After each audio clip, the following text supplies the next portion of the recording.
Et salut à tous, comme tous les jours à 17 h on parle MMA, on est le vendredi 24 novembre 2023 et aujourd'hui au programme le nouvel adversaire de Bobby Green, Jalin Turner, on parlera aussi de Patchy Mix qui s'est dit très satisfait de sa paye au Bellator, on aura aussi un petit mot de Covington qui sort du bois avec une magnifique déclaration sur son prochain adversaire à savoir Leon Edwards, on aura aussi un petit mot du PFL de cette nuit, on aura aussi un instant légende avec Tito Ortiz, on parlera un peu cinéma et de plein d'autres choses, c'est parti.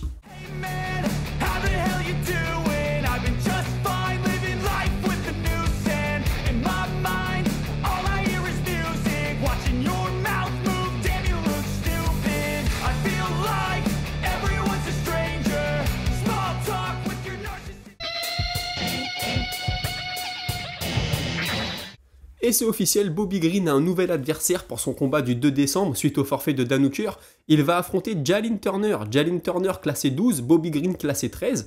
Je trouve que c'est un combat qui fait pas mal de sens. Surtout que le dernier combat de Jalin Turner c'était contre Dan Hooker. Donc il y a une petite histoire qui s'écrit. Et justement, hier, Bobby Green faisait part de sa frustration, à Rampage Jackson. Il expliquait que ça se bousculait pas pour l'affronter, alors que lui avait toujours répondu présent sur les short notice. C'est pas faux. Il dit voilà, moi j'avais entendu parler de Terence McKinney, mais Terence McKinney il reste sur une défaite. Donc Terence McKinney il est sur 2 victoires de suite, mais c'est vrai que dans les classements il est un peu loin. C'est peut-être ça qu'a voulu dire Bobby Green. Il avait aussi entendu parler de Kevin Holland et de Rafael Dos Anjos. Il dit mais voilà, les deux c'est des poids welter et les deux sont pas sur une super série de victoires. Il dit moi j'ai toujours fait le poids à chaque fois que j'ai pris un short notice, donc j'aurais aimé que quelqu'un fasse le poids pour moi. Je peux comprendre. Et il dit, bah par exemple, Renato Moicano, pourquoi on l'entend pas? Il pourrait demander à m'affronter, il est pas loin dans les classements. Et puis il dit Jared Gordon qui arrête pas de se plaindre suite à notre dernier combat qui s'est terminé sur un no contest. Je rappelle que les deux se sont affrontés et que suite à un choc de tête, le combat a été arrêté. Il dit, bah voilà, Jared Gordon, c'était le moment de l'affronter. Donc écoutez, Gordon, il a combattu sur la carte du mois de novembre, là, à New York, donc ça fait peut-être un peu court. Mais le fait est que Bobby Green va affronter Jalin Turner et que je pense que ça va faire un très joli combat. Un petit mot de Patchy Mix, je rappelle le week-end dernier au Bellator 301, il est devenu champion incontesté des poids coqs. Il est déjà de retour à la salle, dès le début de semaine il était à la salle, il a donné une interview à The Schmo.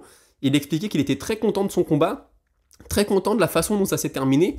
Il a gagné par étranglement arrière, il dit ouais c'est comme mon premier combat au Bellator, je l'avais gagné par étranglement arrière, c'est le finish que je voulais donc je suis très content. Il dit voilà maintenant je suis champion, pour montrer que je suis le meilleur, je dois prendre tout le monde et je dois continuer à les finir, je dois terminer mes combats, c'est très important. Et il expliquait qu'il voulait prendre Juan Archuleta parce que c'est une de ses défaites. Et il dit ouais j'ai vraiment envie de venger cette défaite et en plus il est champion du Rising. Donc ça peut être l'occasion. Je rappelle qu'il y avait souvent des événements Bellator Rising. Est-ce que ça va continuer avec le rachat? Je sais pas trop. Mais en tout cas c'est un combat qui lui fait plaisir. Et il a aussi expliqué que son combat de rêve c'était Sean O'Malley. Il dit voilà Sean O'Malley déjà parce qu'il est champion à l'UFC, parce qu'on a un palmarès qui est similaire, parce qu'il met tout le monde KO et parce que moi je soumets tout le monde. Donc c'est le moment de s'affronter, c'est pas faux. Il a dit qu'il savait pas s'il allait rester au Bellator. De toute façon, s'il veut prendre Sean O'Malley, va falloir aller à l'UFC parce que c'est pas Sean O'Malley qui va aller au au PFL, excusez-moi maintenant. Donc est-ce qu'il va bouger? Je sais pas. Est-ce que c'est le moment de négocier aussi pour lui? Il a expliqué que là c'était le combat qu'il a fait contre Sergio Pettis, c'était le premier combat de son nouveau contrat et que c'est un contrat qui paye très bien. Il dit ouais, je suis satisfait, je suis payé comme un champion, je touche ce que devrait toucher un champion. Donc est-ce qu'il est en train d'essayer de renégocier encore? Je ne sais pas, mais s'il vient de commencer un nouveau contrat, ça va peut-être être compliqué de partir tout de suite pour aller affronter Sean O'Malley. On lui a aussi dit qu'il s'était entraîné avec Aljamain Sterling. Je rappelle que Sterling était champion poids coq à l'UFC, donc c'est les mêmes catégories de poids. On lui dit ouais, c'est qui le meilleur grappleur entre toi et lui? Il dit moi j'ai beaucoup de respect pour Sterling, on s'est entraîné ensemble, je dirais rien, ça se fait pas de dire ce qui se passe en entraînement. Très bonne mentalité, j'ai envie de dire. Et en parlant de Sterling, il explique qu'il va sûrement monter de catégorie. Il dit ouais, je pense qu'il va aller chez les poids plumes, il y a beaucoup de combats intéressants pour lui là-bas. Donc un petit indice de plus pour le futur d'Aljamain Sterling. Et puis j'ai appris quelque chose que je savais pas, la femme de Patchy Mix, en tout cas sa compagne, c'est Tatiana Suarez, qui est dans la course à la ceinture à l'UFC. Donc écoutez, ça pourrait être assez insolite d'avoir le mari et la femme qui ont tous les deux une ceinture dans les deux plus grosses ligues de MMA mondiale. Puisque la transition avec Tatiana Suarez est parfaite, on retourne à l'UFC et le combat avec Colby Covington contre Leon Edwards approche à grands pas. Et du coup, Covington nous a gratifié d'une de ses magnifiques sorties sur son adversaire. Voilà, il explique que si Leon Edwards est arrivé à la ceinture, c'est parce qu'il a eu les bons match-ups au bon moment. Il dit le combat qui lui a offert le titre, c'est un combat contre un poids léger qui est rincé en la personne de Ned Diaz. Et en plus, il a attendu plus de 2 ans avant de combattre. Moi, j'ai pris tous les combats les uns après les autres pour en arriver jusqu'à la ceinture. Rien ne m'a été offert. Quand je l'entendais pleurer en disant je mérite ceci, je mérite cela, il aurait mieux fait de combattre et puis de se faire sa route au titre, excusez-moi. Bah écoutez, c'est pas faux, c'est vrai que quand tu regardes les CV, je trouve que Covington a affronté des noms un petit peu plus ronflants que Leon Edwards, mais j'enlève rien du tout à Leon Edwards. Et puis surtout, Covington, depuis les dernières années, on peut pas dire qu'il soit super actif, hein. Il choisit ses combats, il veut vraiment des combats qu'il garde dans la conversation à la ceinture.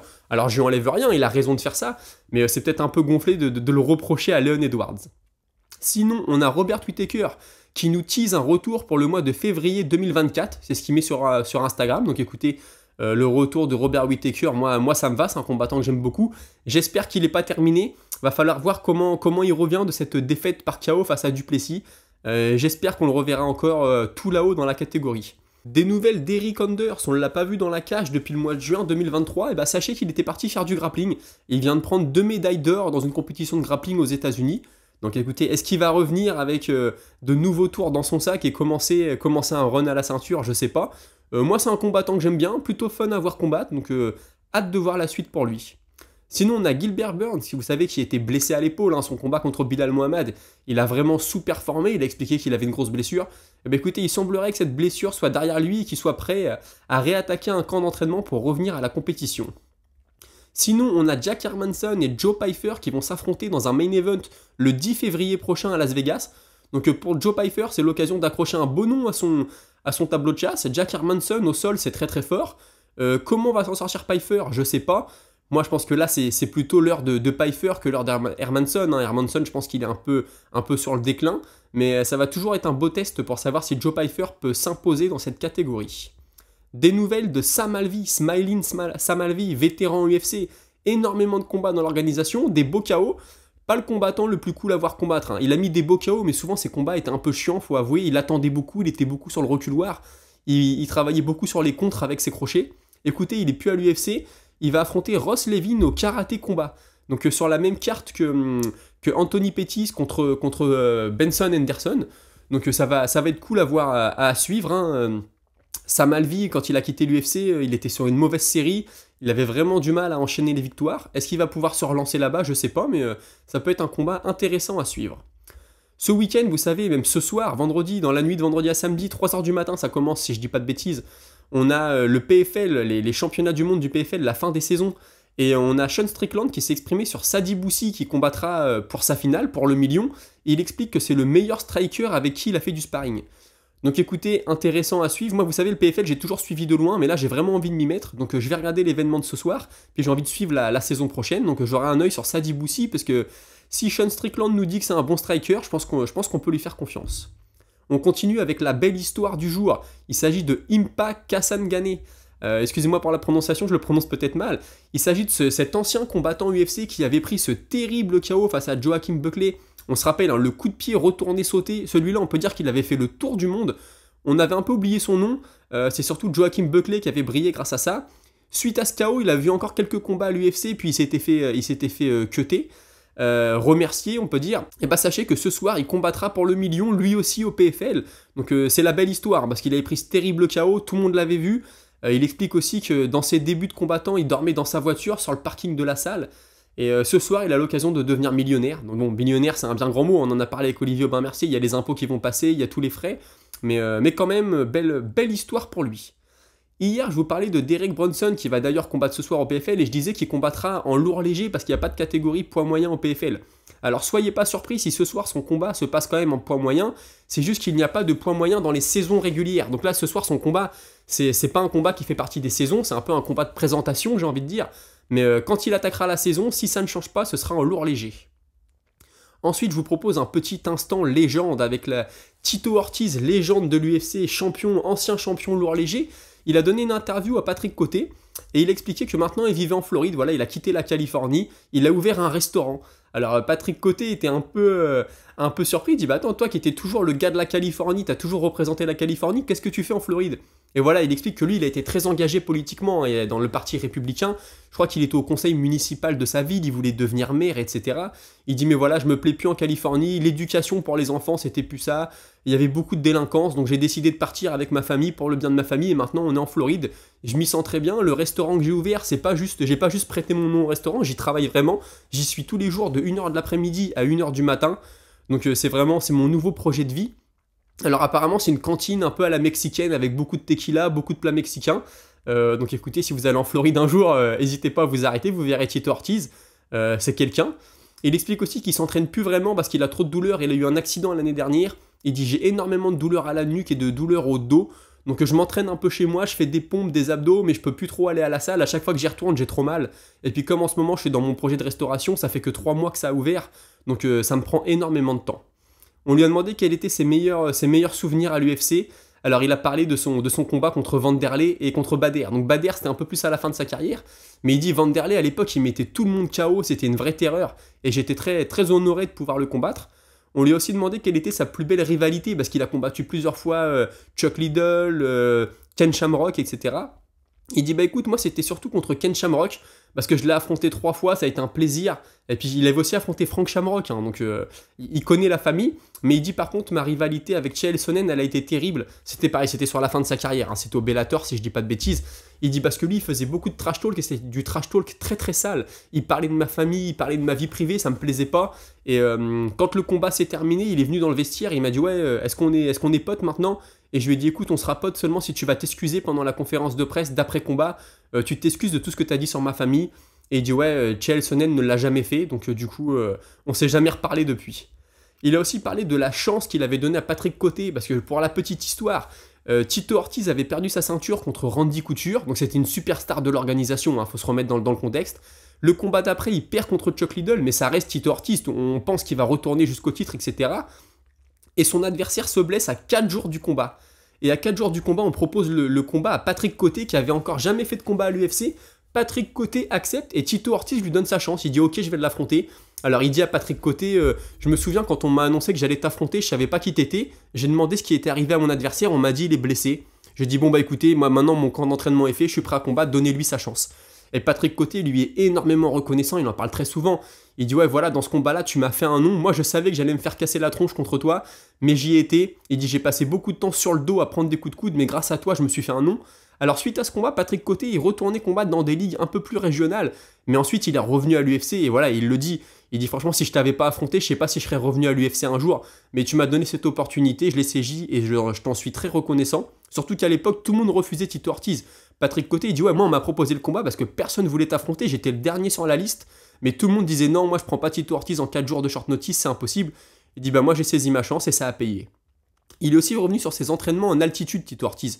Il dit bah ouais parce que bon on m'avait dit que c'était bon pour la récupération, pour l'endurance d'aller s'entraîner en altitude. Je voyais beaucoup de boxeurs professionnels qui le faisaient, donc je m'étais lancé, j'avais décidé moi aussi de le faire. Et puis dis-moi à l'époque, tu sais, ma vie c'était le combat, c'était la routine, dormir, manger, s'entraîner, dormir, manger, s'entraîner. Et c'est pour ça que ça marchait bien. Donc Patrick Coté lui fait remarquer qu'il avait un cardio de dingue et dit bah ce cardio je le dois à ma discipline et à mes entraînements en altitude. Donc écoutez, pour ceux qui ne connaissent pas Tito Ortiz, je vous invite à aller voir ses combats. C'était les débuts de l'UFC, je crois que le combat contre Patrick Coté, je veux pas dire de bêtises, c'était autour de l'UFC 50. C'était même peut-être avant, c'était sur la même carte que GSP contre Matt Hughes ou Matt Serra, je sais plus. Mais bref, c'était quelque chose à voir, hein. C'était une autre époque. Écoutez, je vous propose un petit point cinéma. Alors là, rien à voir avec le MMA, mais quand même, Jackie Chan qui a déclaré que Rush Hour 4 allait très certainement se faire, que c'était quasiment officiel, et il y aura sûrement Mike Tyson dans le film. Donc écoutez, Rush Hour, pour les fans de combat, c'est quand même une référence. C'est sorti dans les années fin 90, début 2000, je crois, les 3 premiers. Donc j'ai trouvé que c'était intéressant d'en parler. Mike Beltran, l'arbitre de MMA, on le voit souvent à l'UFC, c'est cet arbitre avec cette grosse barbe. Sachez qu'il a joué dans la série Mayans. Donc Mayans, c'est un peu comme la série Sons of Anarchy, hein, ça se passe en parallèle. Dans la série, il joue le rôle d'un biker avec sa tête, forcément, c'est pas étonnant. Il est impressionnant physiquement dans la série. Quand on le voit dans l'octogone, il est carré, mais bon, il est entouré de mecs baraqués, donc ça va. Dans la série, il joue le rôle d'un gros bras, c'est juste un figurant, mais physiquement, il est ultra impressionnant. Et puis enfin, la série sur Anderson Silva, ça s'appelle Spider, est disponible sur Paramount. Moi, j'ai regardé les 2 premiers épisodes, franchement, c'est pas mal. C'est une série en 5 ou 6 épisodes. Ça retrace toute sa vie. Le premier épisode, c'est son adolescence, la découverte des arts martiaux. Moi, j'en suis au 2e épisode. Là, c'est plutôt ses premiers combats. Il a commencé à avoir des enfants, donc on voit ses problèmes d'argent, ses problèmes familiaux, etc. C'est une série qui est pas mal. 5 épisodes de 40-50 minutes. Je vous la conseille si vous pouvez la voir. Écoutez, on a fait le tour de l'info pour aujourd'hui. Je vous propose de passer à la Minute Auditeur.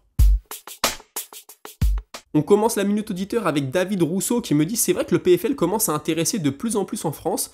J'ai hâte de voir ce que ça va donner dans les prochains mois. » Je suis entièrement d'accord avec toi. Alors je pense que la signature de Cédric Doumbé en France, elle a fait exploser la notoriété du PFL.